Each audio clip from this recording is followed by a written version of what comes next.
नमस्कार, आप देख रहे हैं न्यूज प्लस 21। मैं हूं आपके साथ ललिता चक्रधारी। छत्तीसगढ़ में कुछ दिनों से ईडी की लगातार कार्रवाई जारी है। आज ईडी की टीम रायगढ़ कलेक्टर रानू साहू के पैतृक गृहग्राम पांडुका पहुंची है। गरियाबंद की जिला पंचायत सदस्य लक्ष्मी साहू और कांग्रेस नेता शैलेंद्र साहू के यहां छापा मारा है। लक्ष्मी साहू कलेक्टर रानू साहू की मां है, वहीं शैलेंद्र साहू उनके चचेरे भाई है और ईडी की टीम दस्तावेज खंगाल रही है। जी बता दें आपको, छत्तीसगढ़ की ये सबसे बड़ी खबर है। आपको बता दें, बीते दिनों प्रवर्तन निदेशालय ईडी की टीम ने रायपुर, दुर्ग, रायगढ़ और महासमुंद के कई ठिकानों पर दबिश दी थी। इसमें 3 आईएएस कांग्रेस नेता समेत कोयला कारोबारी शामिल थे।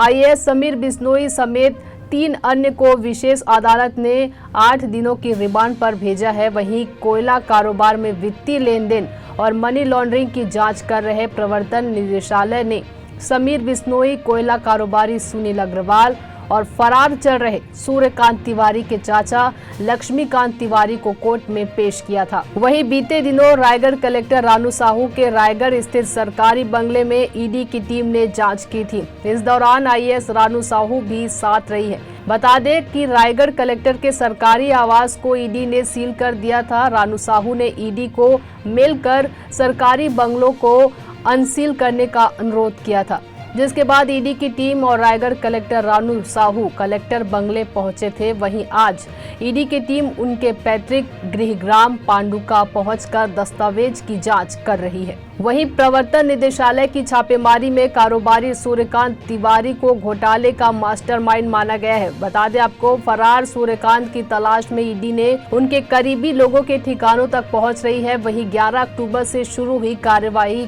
के बीच टीम ने रायपुर, महासमुंद, कोरबा, रायगढ़ में संभावित ठिकानों पर 17 बार पहुंची। कोर्ट में पेश दस्तावेज में ईडी ने कहा कि सूर्यकांत ने अधिकारियों, नेताओं और कारोबारियों का एक गठजोड़ तैयार किया है और 14 महीने में 500 करोड़ के घोटाले को अंजाम दिया है। ईडी की कार्रवाई से पहले सूर्यकांत फरार हो गया है। वहीं सूत्रों की माने तो सूर्यकांत तिवारी देश से बाहर बताए जा रहे हैं। हालांकि अभी इसकी पुष्टि नहीं हुई है। न्यूज प्लस 21 इसकी पुष्टि नहीं करती है। फिलहाल हम लगातार ईडी से जुड़े तमाम खबरों को आपको अपडेट करा रहे हैं। आप बने रहिए न्यूज प्लस 21 पर। देखते रहिए न्यूज प्लस 21, आपके हक की बात।